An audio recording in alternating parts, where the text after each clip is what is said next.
Good evening, everyone, at the Rush Hour Sports Network. It is yours truly, Jay Smooth, and alongside with me is B Money. How are you doing, sir?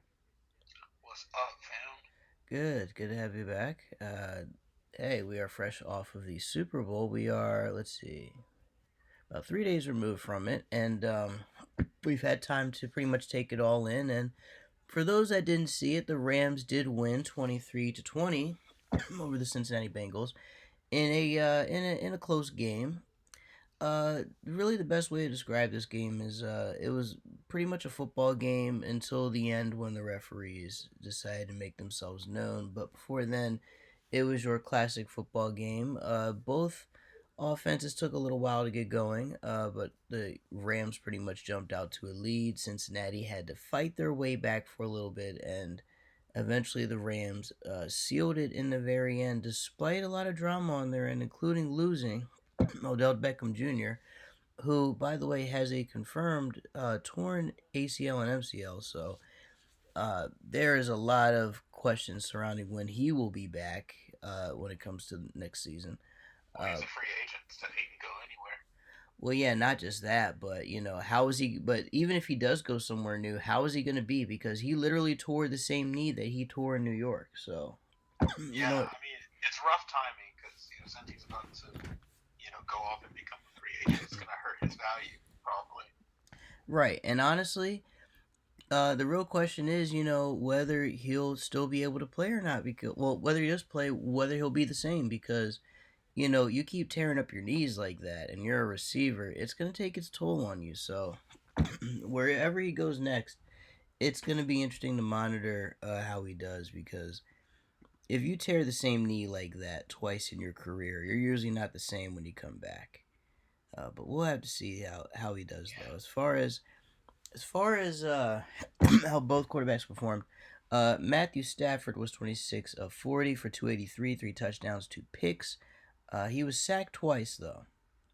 Not bad though. He had a 60.8 QBR. Joe Burrow was 22 of 33, 263.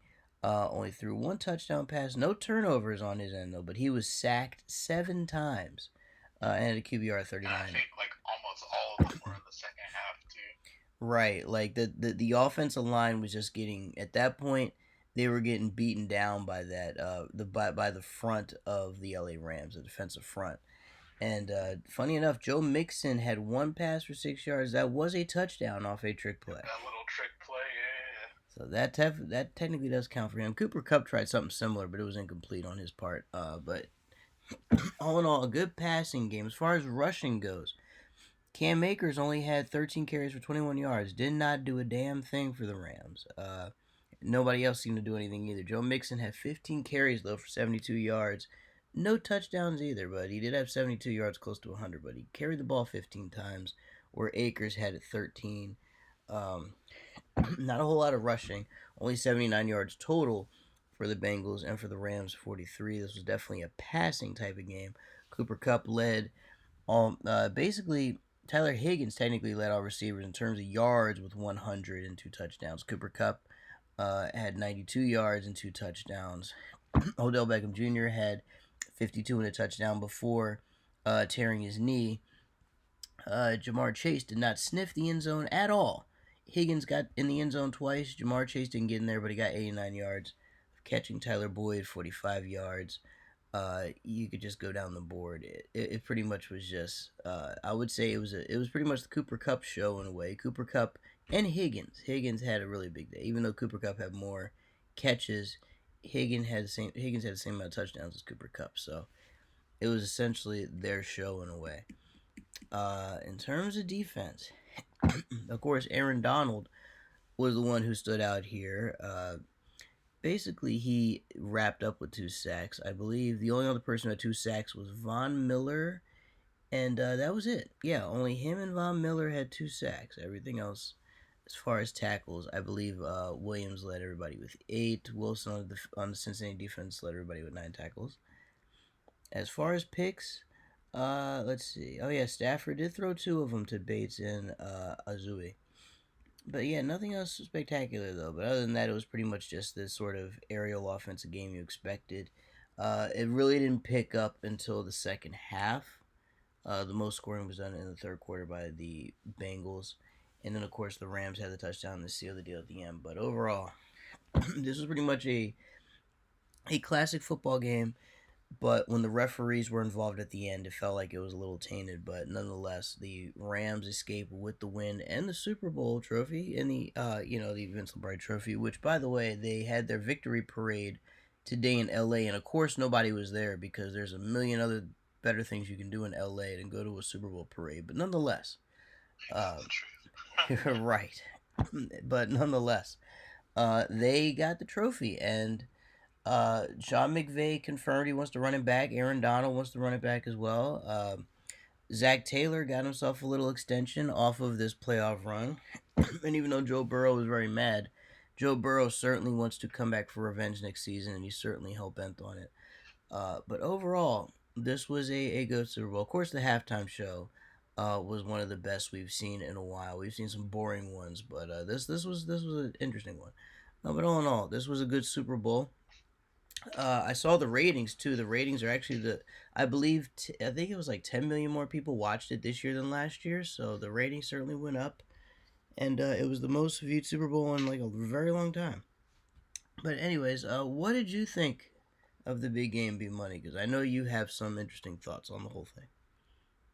Yeah, I mean, I agree. I thought it was one of the better games. I mean, you talk about the ratings just a second ago. I think considering how horrible last year's game was and how boring it was, Right. um, no wonder. Right. you know, That is we very had true. Last year's game was pretty bad. You're right. yeah. Um, so yeah, I thought this was a good Super Bowl. I think you know this game played out in a pretty I would say a reasonably expected way. I felt like in the first half, both the teams were kind of feeling each other out, um, and we're just kind of seeing what they could do. I think some of the things that that was learned early is that the Rams learned they couldn't run the football all day long. Yes. Um, The they running learned game, that yeah, early. the running game was pretty much dead. You're right. Um, but even though they couldn't do that, they did learn that they could throw on them a little bit. They had some success. Odell Beckham had his touchdown. Um, and they were moving the ball down the field.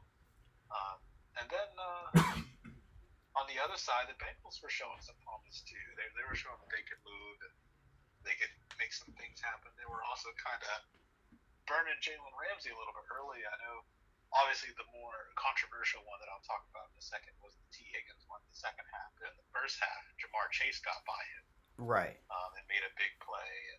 And as videos have surfaced and went around, if Aaron Donald doesn't make the game-saving play at the end of the game, Jamar Chase had got. Yeah. It. You know what? It's weird how Um, that call was not consistent. By the so way. sorry, Bengals fans, for having to mention that, but it is what it is. Um, Well, I mean, I yeah. felt like in the, Well, yeah, you have to mention that in a way, definitely. yeah, You yeah, have to. Yeah, you can't not mention that. yeah. But Definitely. moving on to the second half, um, I felt like we were starting to see the adjustments being made. First of all, the Bengals came out firing with a huge 75-yard touchdown. Again, as I mentioned, controversial because T. Higgins very obviously grabbed and pulled the face mask of Jalen Ramsey Right. to get himself open. Um, and actually, but the rest all obviously never caught it. So the play stood, and it will stand as, at least so far, the longest passing play ever made against Jalen Ramsey in his entire career. And it shouldn't have counted. Right. So I'm sure he'll be mad about that. He'll probably be talking about it for sure someday. That Super Bowl ring will make up for a lot of that pain, at least. It will make up for the pain for sure. But I think the story of the second half was kind of the storyline that we knew coming in, which was that the Bengals' offensive line is very much still trash. Yeah. And they very much need to do something about it. And the Rams have one of the best, defensive lines and pass rushing units in the league. Aaron Donald, Von Miller, Leonard Floyd, and company. And they feasted on Joe Burrow in the second half. I think, would you say 7 sacks? Yeah, Uh, 7 sacks, and actually, I forgot to mention this. Joe Burrow, it was confirmed he actually had a leg injury in the game from one of them, but he yeah, refused to yeah, take himself I remember out. that. Yeah, Yeah. But yeah, that defensive line just feasted on Joe Burrow in the second half. And as a result, we didn't see a whole lot of scoring in the second half. right. I think after that touchdown, the start of the half, I think the Bengals just started going 3 and out on every single drive until late in the fourth quarter. Pretty Um, much, yeah. and then, well, no, they had a field goal after that because Oh, Matt Stafford was throwing interceptions. yeah, of course. That's right. Right. But after that, even still, I think that particular drive was a turning point because, as I said, the Bengals come out of the locker room, they score a 75-yard touchdown on the Rams' first drive. Stafford throws a pick in their own territory, but the Bengals are unable to take advantage and get a touchdown, and the Rams' defense holds them to just a field goal. And to me, that changed the game Right. right then and there. I can agree Because with that. from that point forward, the Bengals couldn't move the ball the rest of the game. Um, and then the Rams offense just started making plays and got down the field. And then, as you mentioned, those final 2 minutes will remain controversial for all the refs trying to take control of the game. Again, some penalties you agree with, some penalties you don't, especially down there at the end. But in general, it's just too many flags, and I think we can all agree with that. Oh Um, yeah, that's the thing, man. It was pretty much a football game until the refs decided to introduce themselves at the end. They're like, "Oh yeah, we can't give you the Super Bowl." yeah, and yeah, from that point forward, um, the Rams take it home and they get the victory. Also, Cooper Kupp is your Super Bowl MVP on the Rams' last drive. I think he had 4 of his 8 catches for 40 yards or something like that on the last drive. Right. So And he pretty much, just and he pretty much. Oh no, go ahead. My bad. oh no, I think go ahead. You go ahead. Oh no, yeah, I was pretty much gonna say that on that final drive he did, and mainly because like you said before, like we mentioned before, with Odell going out, as soon as Odell Beckham Jr. went out, uh, Cooper Cup pretty much had to take over, and they're like, it's now or never. So the fact that he stepped up on that final drive and did it, that was enough to bring it home. Yeah, It's crazy too because as soon as it's funny because as soon as Odell went down, he actually threw an interception. He turned around and threw a pick. So it's like Stafford knew immediately that even though having Odell not out there was going to affect them, Cooper Cup essentially stepped up at the end of the game and was like, "Screw it, I'm just going to have to take it in my own hands and win it," and that's what they did. But yeah, so it added some nice drama to the game, if anything, because at that point you kind of thought that maybe the Bengals would have the momentum once Odell went down and that interception went down. But yeah, the Rams were just able to hold on yet again. yeah, Absolutely. And from here, now the question is, now we're in the off-season mode. Uh, can the Bengals come back? Well, the Bengals, they're gonna have to do a lot of work. Because let's be honest, nobody expected them to be here. Nobody expected them to be in the playoffs. Nobody expected them to be in the Super Bowl. Um, the thing is, clearly quarterback is they're set for a good long time. They're gonna have Burrow around really as long as they can protect him, and protection is gonna be key in this offseason. They will need to invest in offensive line protection. They will need to invest in some sort of really not as an offensive line. They're also going to have to invest in a defense.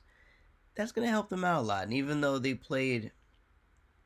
defense played a very good game here, one of their better games of the playoffs, when you have Eli Apple out there getting burnt by people, it's not a good look for the rest of the defense that's putting in work. If Eli Apple is just getting torched left and right, so they're gonna have to do something with the secondary. They're certainly going to have to do something with the offensive line mainly. That's going to be their main key. But in terms of the defense, the front defensive line's fine. The linebackers they might draft one or two, but they mainly need to work on that secondary in terms of the defense. But as far as offense goes, their main priority is going to be protection. As for LA, the interesting thing about LA is, um, how many people they're able to keep around, because Yeah, you have that super team over there. So how so many of much. It's only so much money under the salary cap, so right, only so much money, and they mainly were put together for this playoff run, like specifically for this exact playoff run and this exact result. So now that they have it, what are they going to do? Who's going to stay? Who's going to go? Obviously, Stafford's going to be there, but outside of him, who's going to stay? Who's going to go? Um, we have to figure out as well who the Rams are going to get as their offensive play caller, because announced earlier today. Well, actually, no. Actually, I'm sorry. Announced tomorrow morning. It was announced today, but the official press conference will be tomorrow morning. Rams offense coordinator Kevin O'Connell will be introduced as the Vikings' 10th head coach in history. So he will be gone, and with O'Connell gone, the Rams are going to need to find a new offensive play caller. I imagine the Bengals are going to look at some. I don't know if they're going to keep the whole staff on their side or not. And for the Rams, I don't know if they're just going to replace the offensive coordinator. I don't know who else is going to be getting replaced along with those free agents that are going to be in the market. So a lot of questions for both sides, but I the mean, I ba- feel like for the Rams, it may not be as big of a deal. I think Sean McVay calls the offensive plays anyway. he They does, just need but someone just to man O'Connell the fort for practice, and which I probably expect them to hire him with it. he does, but the thing is, O'Connell was the one who pretty much orchestrated that. Like he pretty much orchestrated a lot of their offensive play calls. Even though McVay now that he's a head coach, he has to look over everything. But O'Connell was part of the reason why the Rams were able to drive down that field and get in that end zone. So they're gonna have to find somebody who at least will help out with the play calling, if anything, because McVay has a lot on his plate now that you're head coach. It's one thing if he could just be a coordinator, work on the offense. It's another when you're a head coach and you got to monitor everything. So they have to find pretty much somebody new to fill that gap. As far as O'Connell goes, I don't have any faith in him succeeding in Minnesota until I see it. And really, I'm not going to have that faith until Kirk Cousins is gone, but we'll be covering that later on.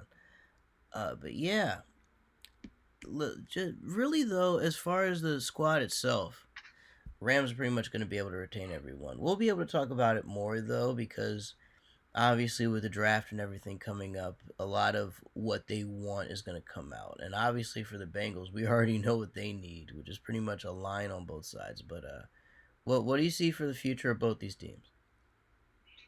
Well, I think you hit both teams pretty much on the head. For the Rams, can they afford to bring everyone back who they're going to replace to be their offensive coordinator? Mm. Um, and yeah, just how they can keep the train moving, because definitely their, I'll say, business model is unique to what we're used to in the NFL. Mm-hmm. So they're kind of treading on unfamiliar ground. So we'll see how they're able to manage. Yeah, And like. as for the Bengals, Mm-hmm. I think we've talked about it a lot, particularly this postseason. And we just talked about it again because it came out in the Super Bowl, and that's making sure they're protecting Joe Burrow. You know, they were able to get away with getting Jamar Chase, and it ended up being, or drafting Jamar Chase last year, it ended up being a good thing because he's definitely one of the best receivers in the league now already. Um, but Makes now that sense. he can need to get that man a little bit more protection, and also, as you mentioned, some better corners in particular. Oh yeah, definitely. Because hey, Eli Apple was getting absolutely torn apart on social media after that game, and rightfully Oh so. yeah, I mean, hey, the man really asked for it, but he got you know it's torched, and bad when it's not just fans and media; it's other NFL players. Right. Literally players are even having fun with it too, man. It's to the point now where Eli Apple's not gonna live this one down for a while, man. This was a bad one because he brought it upon himself. He talked all the shit in the world that he could possibly talk, and at the end of the day, it was all for nothing. Like it was all for basically getting embarrassed, you know. And it's not even like this is new information or anything, or like no one expected this. Like we were making memes about Cooper Kupp trashing him before the game even started. Exactly. Exactly. Like before the man really did set himself up to get dragged. It's insane, man. I don't know how you set yourself up to get dragged like that. At this point, look, at this point, Eli Apple should really be thankful that he was in the spot because I don't think he won a Super Bowl with New Orleans. No, he did. Well, New Orleans hasn't won a Super Bowl in a long time. Yeah, I was about to say when New Orleans won, he was not on that team definitely. And well, I think he was only on New Orleans for like a year. Yeah, I was about to say. I know the majority of his career is with the Giants, but yeah, didn't win anything with New Orleans. Definitely didn't win anything with the Giants. And he's not that old. I think he's only like 4, maybe 5 years in the league. Yeah, he's only like you said, about 4 years into the league, and yet, you know, all this room to grow. But honestly, I don't know if he is gonna grow because we've seen the best and worst of him, and I'm gonna tell you now, the best of him is not even in the top percentage of the league, man. At best, he's average. At worst, he's absolute garbage. And you know, you're really, and you know what? I want to blame him, but you know who I really blame? I blame Trey Waynes, who they got from Minnesota.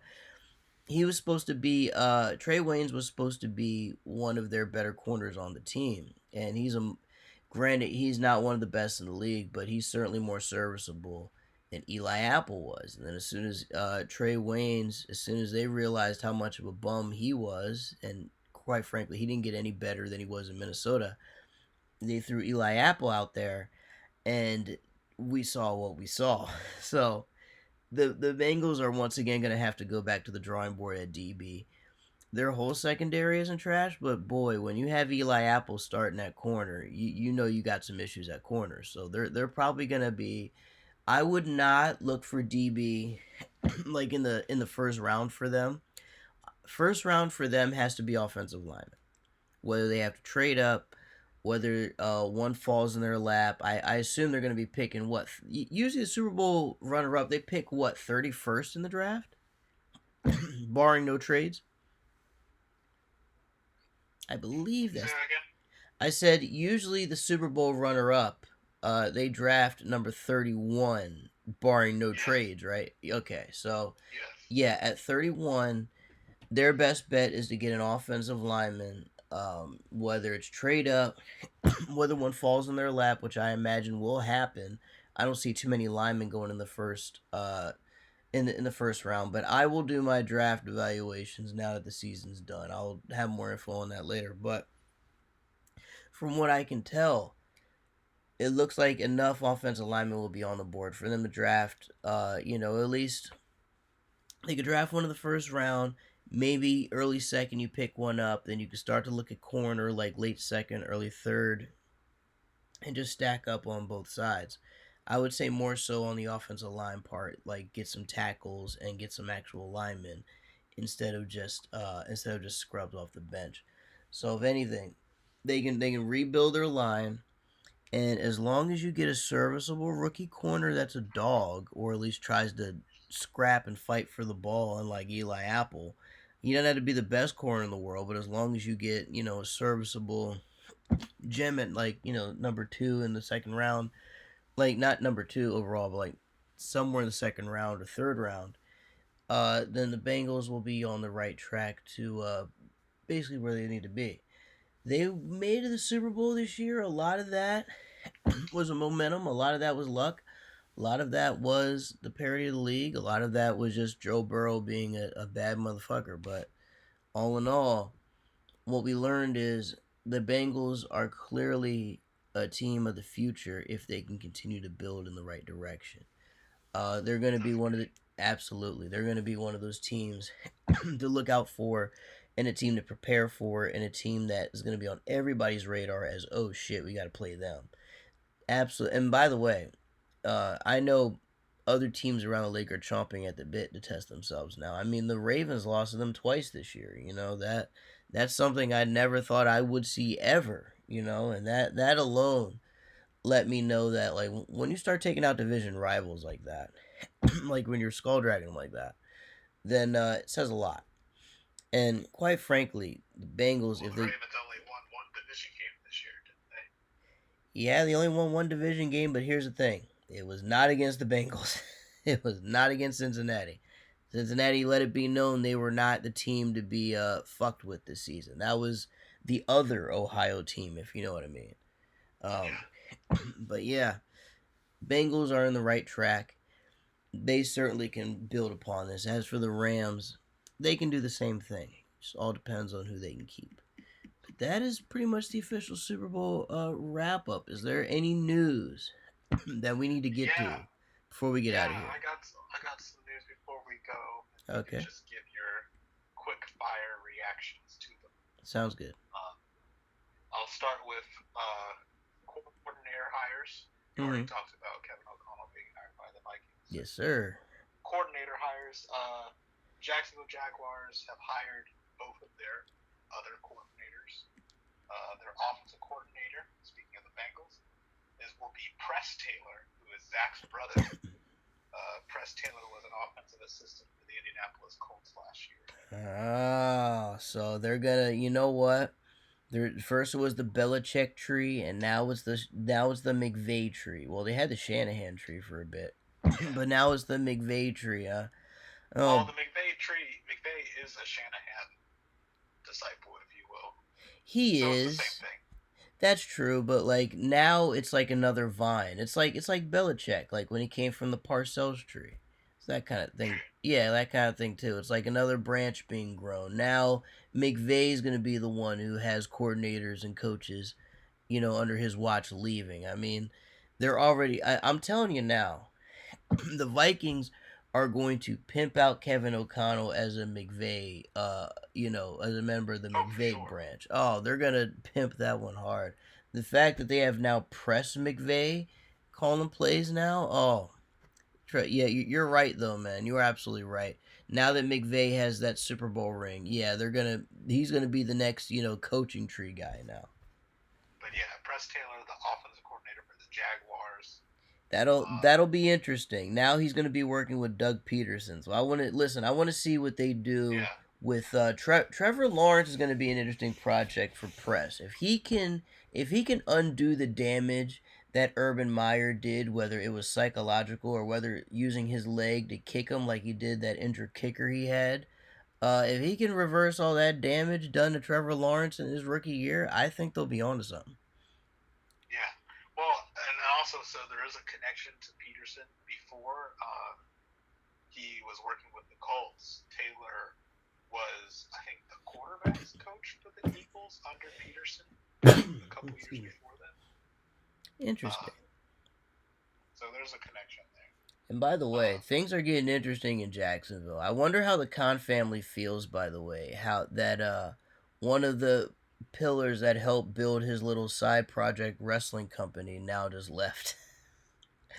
So yeah, I wonder how the Khan family's doing right now. That look, they just got rid of a guy in Urban Meyer. Now their little wrestling league is in an interesting place. The Khan family and the Jaguars have a lot. It's an interesting circus over there in Jacksonville. I can say that. that's for sure. And the last part of the puzzle, they also hired a defensive coordinator last week, um, Mike Caldwell, who was the Hmm. linebackers coach for the Buccaneers. Okay, so that's not a bad one. I mean, they went right to the Bucks for that one, so that's a good hire. Let's see how that one goes. But anytime you get even just a regular coordinator from a winning team, it's certainly a bound for a good success story, depending on how it all goes, obviously. But I think that's a good hire. They may as well. take somebody from the Buccaneers tree that was around success for that period of time. Moving on to the next team that made a hire, the Las Vegas Raiders have named their offensive coordinator. It will be Mick Lombardi, who was previously the wide receivers coach for the New England Patriots. So Josh McDaniels just bringing some of his guys over. Then you know what? That's smart of McDaniel to do. Listen, if he's gonna take over a team like the Raiders, he needs to do it with his guys. That way, we can figure out if McDaniel's really is the so-called genius under the Belichick tree or not. Because we all know that, guys. He's pulled shady stuff like leave the Colts last minute and whatnot, and he stayed in New England forever.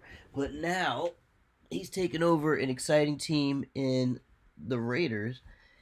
Let's see. Now that he's bringing over his own people, all of it's going to be on him now. So I like this. He's bringing over his guys. So now the success and failure of the Raiders is going to be solely on McDaniel, no matter what he says.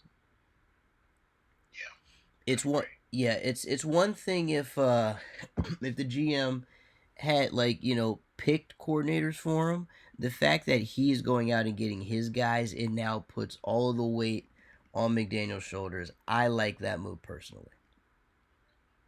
Yeah, I'm with it too.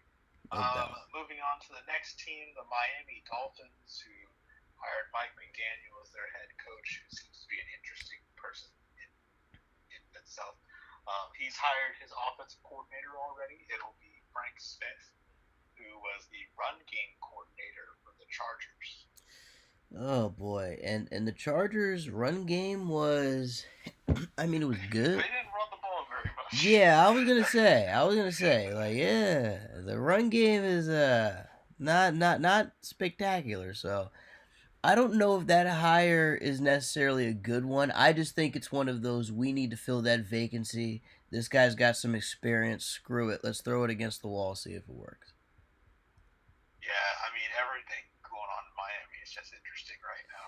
It is, I man. think I saw someone put it aptly, like everything that we've seen about Mike McDaniel and him just being out and getting the job and the way he's been reacting and taking things in stride. Yeah, this is either going to be really, really good or really, really bad, and there's no in between. yeah, like it's weird. Like they showed him in a FaceTime with Tua, but the weird part is Tua never speaks through it. It's just like clipped up where it's just all McDaniel talking. But like you said, this guy's taking on. He's taking on an interesting project, and he now has to work with Tua. And I don't know. I don't know if this is really gonna work out. Like you said, it feels very weird to me. But you know what? You know what this also feels like? It also feels like Stephen Ross just hired a coach to take a dive for him. You know, the dives that Brian Flores wasn't willing to take. Potentially. That's what it smells like. You know about that organization. Hey, that's what it smells like to me. And I'll say this: if Brian Flores can prove that he was offered money to lose games, Stephen Ross is going to be out, and that's going to be a nightmare for him because he didn't anticipate the league punishing him for trying to lose games. Yeah. So it is quite interesting, but this does kind of sound like this wouldn't surprise me if this is one of those, you know what? Flores wouldn't take the dive. This guy will for the right price type of move. Yeah. I'm very interested. Definitely consideration. Oh yeah. And like you said, this will be very interesting to watch. You know what? If they drop more than 10 games this year, then we can confirm that dude's getting paid off. Like if they end up like 5-12 or they end up 7-10, like 7-10 is bad, but let's say if they're like 5-12 or 4-13, that dude got paid off. You know what I mean? Yeah. So yeah, definitely. But anyways, what else we got? The final coaching hire is that the Seattle Seahawks have hired their defensive coordinator. Clint Hurt is a hire from within. He was their defensive line coach. So they got rid of They got rid of Ken Norton Jr., huh? Yeah. Man, I'm glad they did. Listen, I like Ken Norton Jr. as a player, but they need to get that man out of there for some of the egregious defenses he was calling for Seattle. I mean, the Legion of Boom were rolling over in their career graves in disgust at some of the stuff that man was calling out there. So I'm glad they got him out. They need a new play. They need new play calling. They need like basically the whole defense needs a revamp. It's needed a revamp since the Legion of Boom died, but this is a good first step to it. Ken Norton Jr. was just not it out there. Yeah, I agree. No doubt. It just wasn't the same. It absolutely was not the same at all. Oh, by the way, since we like to drag the Cowboys here, the Cowboys had to pay over 2 million, 2.5. Actually, I'm sorry, $2.4 million to cheerleaders that alleged they were sexually assaulted while working for the team. So that's lovely. They had to pay off some people. Cowboys stay classy. Oh, and speaking of, oh, go this is ahead. no surprise. It's not, but guess what is a surprise? The fact that Dan Snyder out in Washington may have to sell his team for doing some of the exact same stuff. But Jerry Jones probably will not. He will not because he paid those women off, and as we know, Jerry Jones pretty much heads. I think he pretty much runs like the owners association over there. Like he's pretty much, for sure. Yeah. He runs the show. So Jerry has diplomatic immunity. The person who doesn't have diplomatic immunity though is Dan Snyder. He is going to fall on the sword here in DC, and trust me when I tell you this. He did not want to change the name from Redskins to Commanders. He wanted to keep it, but then sponsors forced him to change it. And when he had to reveal it, oh, that man looked so sad and disheveled. He looked like he wanted to jump off the Bay Bridge or something when he had to announce that name. So I wouldn't be surprised if Congress. Not only is Congress digging up more stuff about him, like I've read all sorts of new allegations today. The more this piles up, the worse it's going to get. And this is not Deshaun Watson stuff. This is an owner doing this, which means he could very well be given the Donald Sterling treatment where he's forced to sell the team. It's happened before, and it certainly will happen again. So, folks, the Washington D.C. Commanders may have a new owner. Maybe not maybe not by next season, but maybe the season after. Maybe even in the middle of next season, it could happen. All I'm saying is it's pretty bad. And speaking of Washington Commanders, how about that? And of course, and by the way, of course, the short name is Washington Commies. I mean, come on, that is bad, man. Think about it. Their short name is Commies. It's like, how did you not think this through when you came up with that name? Everybody else has got like a name after like an animal or something cool like a cowboy. Or, the only ridiculous name out there is a 49er. I still don't know what the hell a 49er is. Have you figured 49er that? is paying an homage to the gold rush. Yeah. Essentially. Yeah, that's true. It does. I just never. It's like when I hear 49er, it always throws me off as to what the hell it is. It's like Raider too, but then I realize Raider's like a pirate, so that's kind of cool. But it's still like, yeah. But there's some names where it's kind of cool. I don't really know a lame name in the league that I can think of. I know lame teams, but as far as names, I don't think they're bad. Like the Lions are trash. But if my team was named after the Lions, I'd be happy with it. I think the Commanders might be the worst name in the league by far. It's got to be now. I mean, Chargers has always been kind of weak to me. Yeah, and I understand lightning and whatnot, but just like I feel like you could have found another word than Charger. You know what they should do now that they're in like SoFi Stadium and they're in sunny California and they love to show off their technology. Instead of a lightning bolt for the Chargers symbol, it should just be a phone charger. That would be a lot more relatable to the people. You know what I mean? Yeah. I mean, hey, if you're gonna go with charger, just go phone charger as your symbol. But I'm with you though.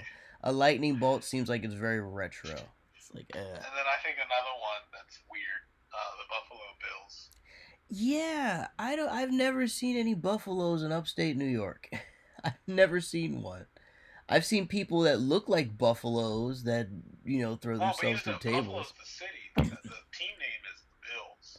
Yeah, that's the thing though. It's like I haven't seen any buffaloes, but then their name is the Bills. Like what is a bill? Is the bill the name of the buffalo that roams through upstate New York?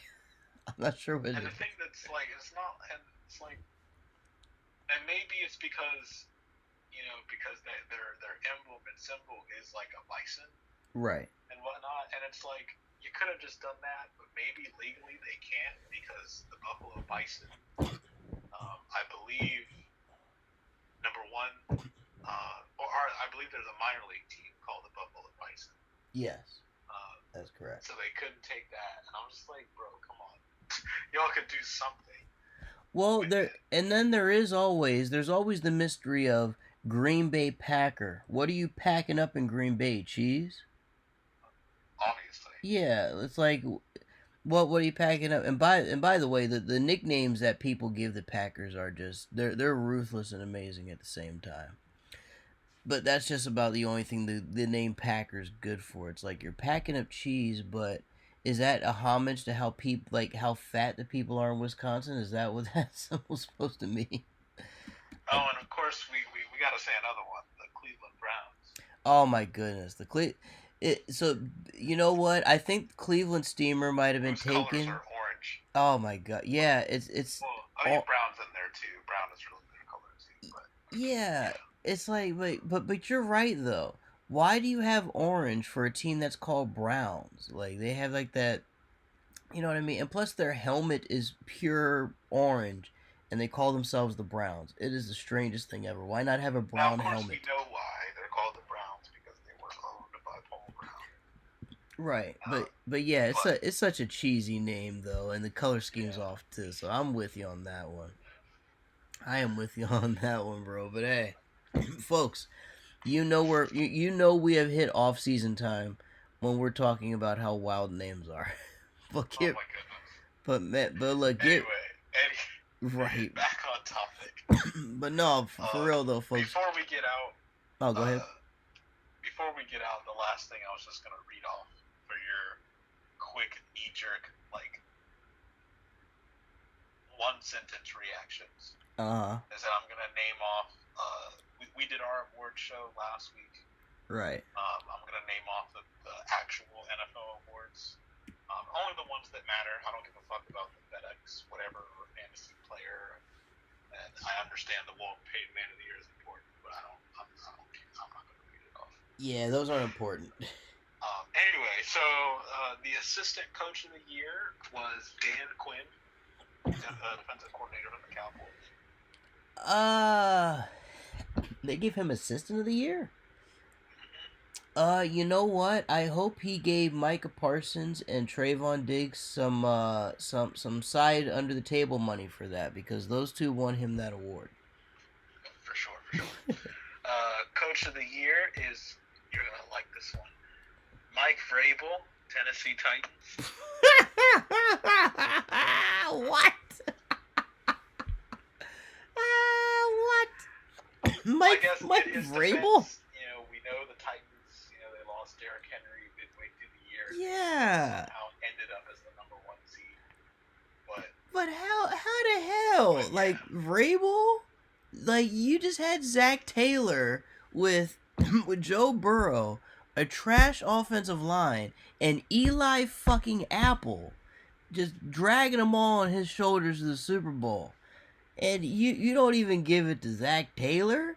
Zach Taylor may not end up there no more. And they gave it to Vrabel because they were able to hold it together when King Henry went down. That sounds like some... That sounds like Vrabel kissed the ass of the committee on that one. What the hell? Oh God, that's awful. As expected, your comeback player of the year is Joe Burrow. Hell yeah, and you know what? He's comeback player of the year at Rush Hour because we were singing the curses of the Bengals when this man went down with his exploded knee, and yet He came back and dragged them all to the Super Bowl. Burrow just put the whole team on his back and went to the Super Bowl with him. So, Burrow, you came all the way back. Next year, go win it all, or maybe the year after. Who knows? Yeah, I agree. I think another one that we'll agree with, the defensive rookie of the year is Micah Parsons with the Cowboys. 100%. Micah Parsons, along with Trayvon Diggs, helped carry that defense. But Micah Parsons alone, man, fast, strong, very explosive, and very scary for a lot of quarterbacks. He fucking tortured Taylor Heineke when they played the Washington team. When they put up 50 plus points on Washington, he beat the hell out of that offense. And I knew right then and there he was going to be a thorn in the side of the NFC East for many years to come. The Giants are fucked. Washington's fucked. Well, the Commanders are fucked. And the other team out there, the Eagles are fucked. They can't stop him. Yeah. It's going to be hard to stop him. Yeah, it's going to be hard to stop. It's going to be nice seeing him doing his thing for years to come.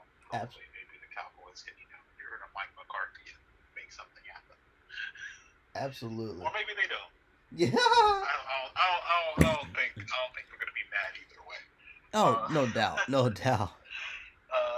Also, another expected one, your offensive rookie of the year is Ja'Marr Chase. Absolutely, much deserved. I mean, he was the main weapon for Joe Burrow, main weapon for him in college when he won the national title, main weapon for him along with Taylor Higgins when they went for their run at the Super Bowl. Chase had a fantastic, phenomenal year. He defeated all of the concerns about his hand size and his lack of catching in training camp. He got it all together, put on a career year, and he's going to be one to remember for a good amount of years to come along with Burrow. Him and Burrow together are going to be scary. It's going to be scary for a lot of offense. A lot of defenses are going to have an interesting time trying to get to those two. Yeah. Dare I say maybe like a Peyton Manning, Marvin Harrison relationship moving forward? I think so. It very much has the potential for it. Yeah. Your defensive player of the year, T.J. Watt from the Pittsburgh Steelers. Again, no surprise. Definitely no surprise there. He put on a career year, and I'll say this. Tied the sack record. Absolutely. Just got the sack record, and I'll say this. He is taking over he's putting the same fear in the league that JJ once put in before his back would give out every year. Yeah. Yes, he is. Absolutely. So yeah, TJ's going to be one to look at for a while. Moving on to the next one, your offensive player of the year is Cooper Kupp from the Rams. That makes a lot of sense to me.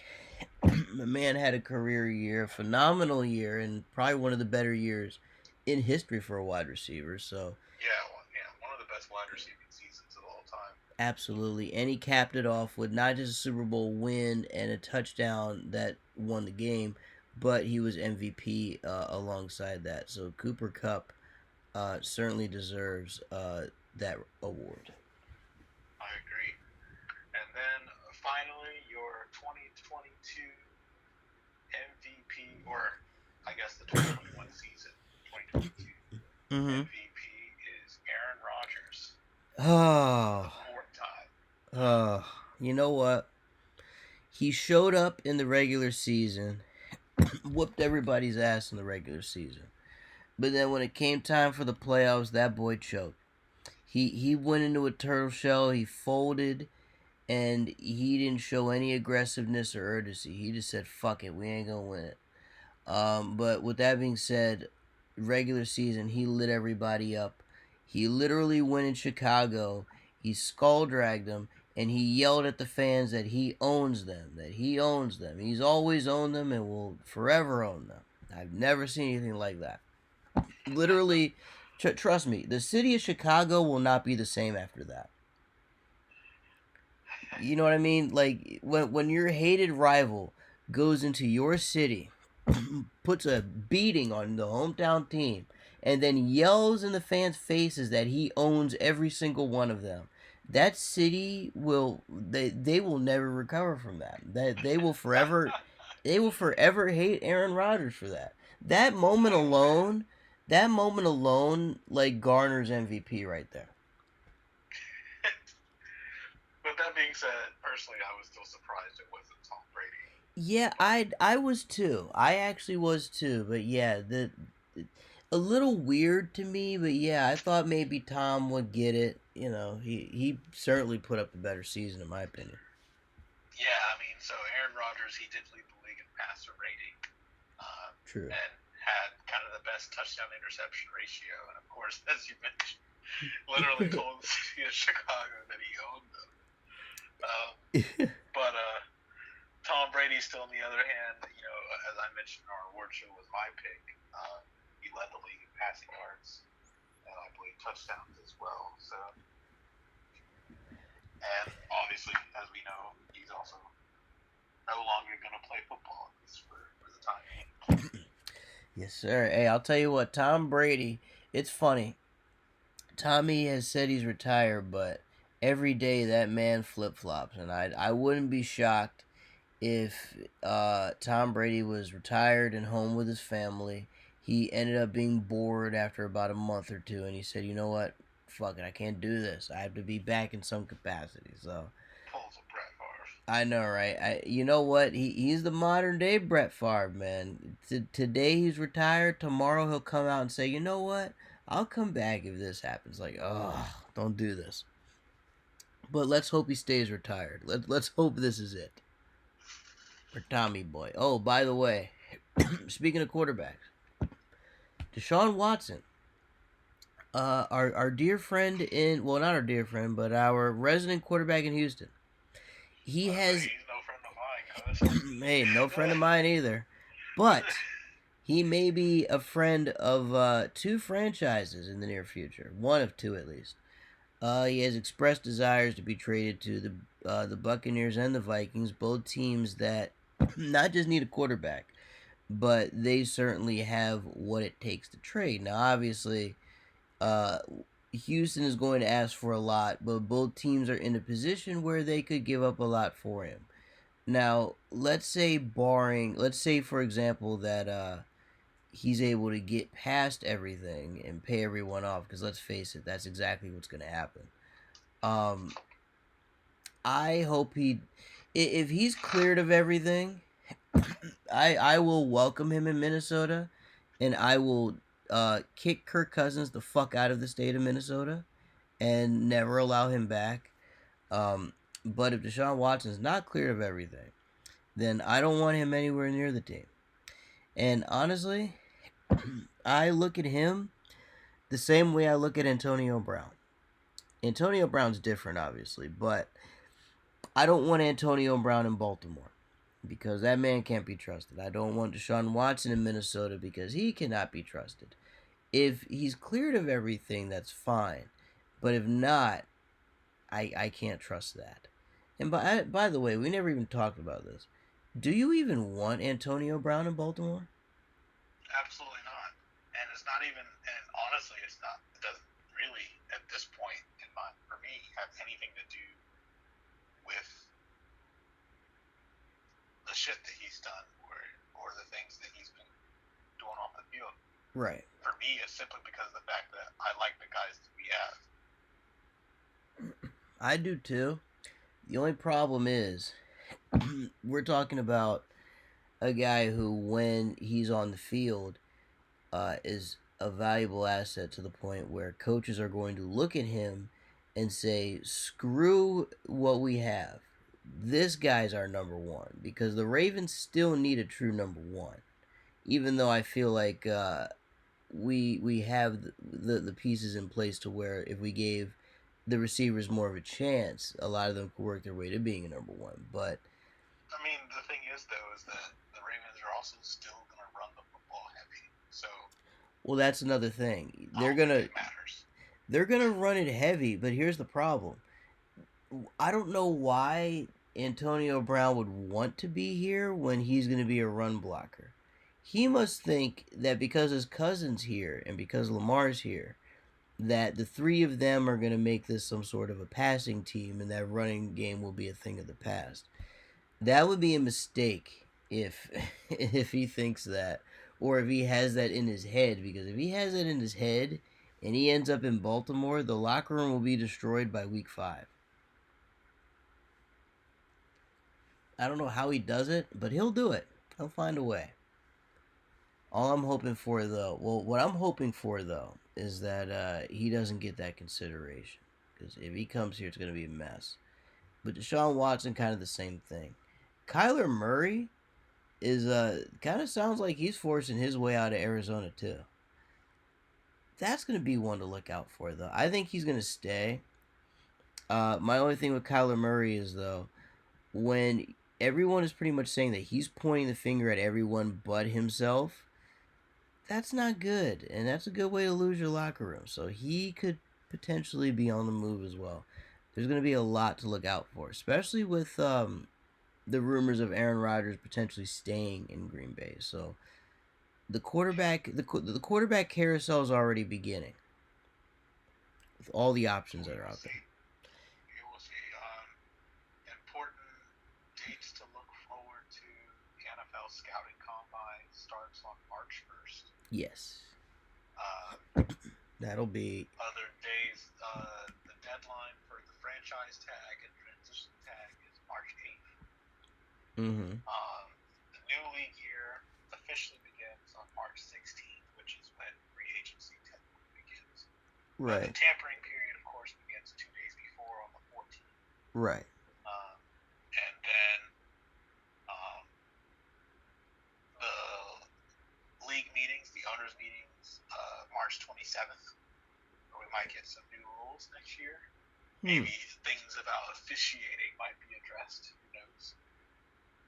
Oh boy. And of course, finally, the NFL draft starts on April 28th. Absolutely. And by the way, speaking of the NFL draft, I believe you remember this last year. I had a draft special last year, not a live one, but I basically did an entire draft preview here on this channel where I gave out my best picks. I did my best Todd McShay and Mel Kiper impression, where I essentially picked out some of the best prospects in this year's draft class. And folks, I'm going to be doing that again this year. I am going to be picking out some of the best draft picks, and I'm going to be telling you all about them. I'm going to be telling you what they could add in terms of teams that want to draft them, and of course, what impact they can have, whether right away or whether they'll be a long-term project. I'm going to be my goal is to do the best available, at least like the top 10 best available, you know what I mean, and do one each week. You know, at the end of the show, I'll present a new draft pick. I'll start. Let's see. I'll probably wait about a month out from the draft, so about March 28th, I'll start doing that. I'll just be doing like once a week, giving you guys 10, like at least presenting one new draft pick for 10 weeks, and giving you all the best, all the worst, whether there'll be an impact right away, all that stuff. So yeah, look out for the Rush Hour draft preview coming up. That'll be something to keep your eye on. And of course, the draft, like you said, April 28th to the 30th. And pretty much after that, and really, actually, no, I think around that time, we're probably going to see a lot of moves made, I imagine, don't you think? Like whether it would be not at the draft, but I imagine like maybe just before the draft. I mean, free agency opens and the tampering period's in the middle of March. We'll be getting a lot of free agency news then, too. Right. I figure like once everything opens up, we're probably going to get a lot of the bigger free agents. Maybe some move before the draft, maybe some after, but yeah, a lot of big moves will be happening at that time. So yeah, a lot going on. And a lot to look out for, though. Anything else you want to close with, though, before we get out of here? I'm done. Good stuff. All right, everybody. That is the show for the week. We will begin our off-season special next week.